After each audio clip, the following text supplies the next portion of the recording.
The story of the Yorktown Cup begins here, the 1781 Revolutionary War battle of the same name, a weeks-long siege fought on the southern banks of the York River in Virginia. Yorktown was the final decisive victory for the Continental Army and their French allies, a victory that effectively brought an end to the years-long conflict and freed America from generations of colonial rule. Fast forward 100 years. The year is 1881, and the hallowed battleground at Yorktown is in the news again. This time because of official efforts to commemorate the centennial anniversary of that important battle. For the occasion, military units from across the nation gathered for a grand dress parade to remember those who fought at Yorktown 100 years before. New Jersey's contingent was led by Colonel E. Bird Grubb, a brevet brigadier general and distinguished veteran of the Civil War. Colonel Grubb quickly and efficiently organized the Garden State's Yorktown Provisional Battalion, consisting of 10 companies of New Jersey National Guardsmen. The battalion then traveled by rail to Yorktown to take part in the spectacular military review alongside regular Army and National Guard units from 15 other states. Although intended as a commemoration of a crucial event in American history, the Yorktown Centennial was also a competition. The event planners were tasked with choosing the unit that showed the best military appearance as the winner of an ornate sterling silver trophy. New Jersey won the competition hands down, with the local press applauding their handsome appearance and short and wonderfully accurate marching step. The New Jersey Provisional Battalion's victory may have also stemmed from their handsome, newly issued uniforms and model 1881 helmets featuring gilt trimmings and buffalo hair plumes.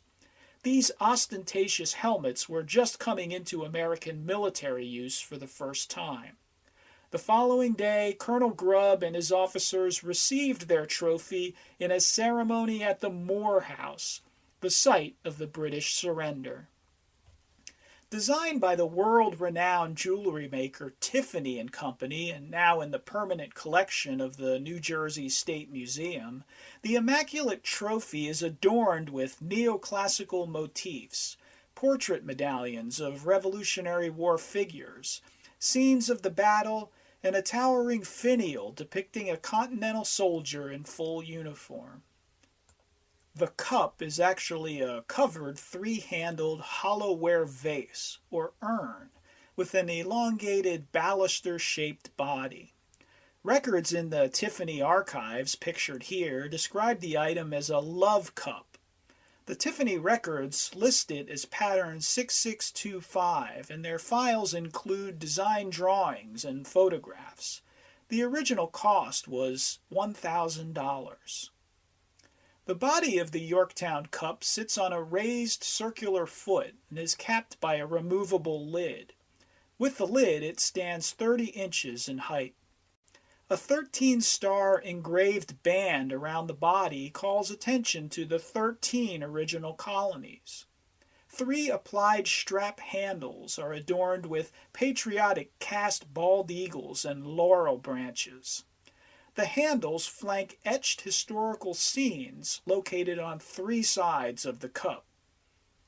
The first of these scenes shows a team of artillerymen in action, probably representing the initial bombardment by the Americans on the afternoon of October 9th, 1781.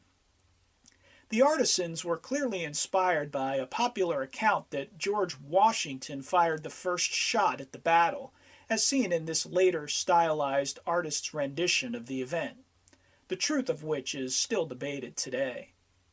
Note how some of the figures on the Yorktown Cup are raised from the surface. This was achieved with repoussé, a technique in which a design is impressed into the silver from the backside so that it appears in relief on the front. Also note the all-over dimpling that adorns the body of the cup. This hand-hammered design gives the piece texture and visual interest. A second scene, captioned as the Surrender of the Sword, commemorates the official surrender that took place on October 19th, 1781. Over the years, this famous event has been chronicled by many artists and printmakers, with varying degrees of historical accuracy. Although it was officially his duty as the senior officer at the battle, Lord Cornwallis sent General Charles O'Hara, his subordinate, to execute the surrender to George Washington. Not wishing to accept the surrender from a foe with a lesser title, Washington requested that his subordinate, Benjamin Lincoln, receive the surrender. Underneath the Surrender of the Sword scene is an applied spray of silver ribbons, laurel leaves, and palm fronds, neoclassical design symbols for victory. The third and final scene on the cup shows the as then yet to be built Yorktown Victory Monument. The laying of the monument's cornerstone took place as part of the centennial commemoration, but it was another 3 years before the structure was fully erected. Additional historical detailing adorns the neck of the Yorktown Cup. 6 applied portrait medallions, grouped in twos and facing one another in profile, commemorate some of the most important personalities of the American Revolutionary War cause. Here we see George Washington facing the Marquis de Lafayette, a major general in the Continental Army and intermediary between the Americans and their French allies. Other portraits on the cup include Rochambeau, Comte de Grasse, Baron von Steuben, and Robert Morris. Appropriately, the finial that tops the Yorktown Cup's hammered lid takes the form of an intricately modeled Continental soldier in full uniform standing at parade rest, with all of the period accoutrement. Although most of the decoration is reminiscent of 1781, the designers applied one additional visual element relating to contemporary politics at the time of the cup's creation in 1881. Just below the view of the Yorktown Victory Monument is an applied portrait medallion showing a profile view of President James Garfield. The medallion was added to mourn the president, who was mortally wounded in an assassination attempt in July of 1881.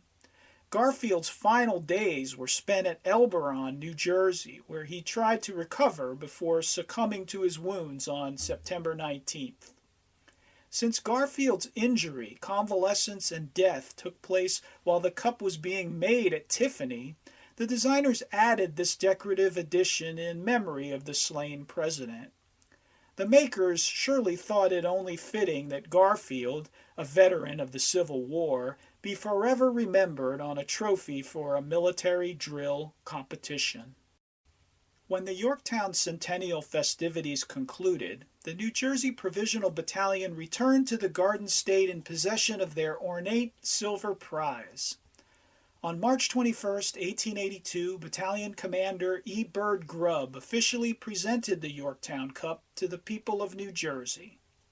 A year later, the state legislature authorized individual bronze medals to be issued to every member of the Provisional Battalion. In 1893, the Yorktown Cup went on tour, traveling to the World's Columbian Exposition in Chicago, where it occupied a place in the New Jersey Building, a near-exact recreation of the Ford Mansion, the Morristown home that served as Washington's headquarters during the Revolutionary War. In 1903, the Yorktown Cup was exhibited in the governor's executive offices inside the State House on a newly commissioned hand-carved mahogany base. The new location turned out to be surprisingly unsafe. One evening, a 5-foot section of plaster fell from the ceiling and landed directly on the Yorktown Cup. This catastrophe caused the complete loss of the silver musket that once rested in the hands of the soldier finial. In 1939, the Yorktown Cup left the state once again, this time for exhibition at the New York World's Fair along with its hand-carved mahogany base. It occupied a prominent location inside the New Jersey Building, a structure that this time recreated the famous Revolutionary-era old barracks in Trenton that was intended to educate fairgoers about Garden State history and culture. The Yorktown Cup was officially transferred to the New Jersey State Museum in 1970. Today, it is on long-term view in the Cultural History Collections Gallery on the third floor of the museum. There, it serves as a lasting reminder of New Jersey's role in American military history, a role perhaps best summed up by E. Bird Grubb's heartfelt speech upon bringing the silver trophy home to the Garden State. This battalion has returned to you not with tattered flags and thinned ranks, but as New Jersey soldiers always return, with proof of victory in their hands.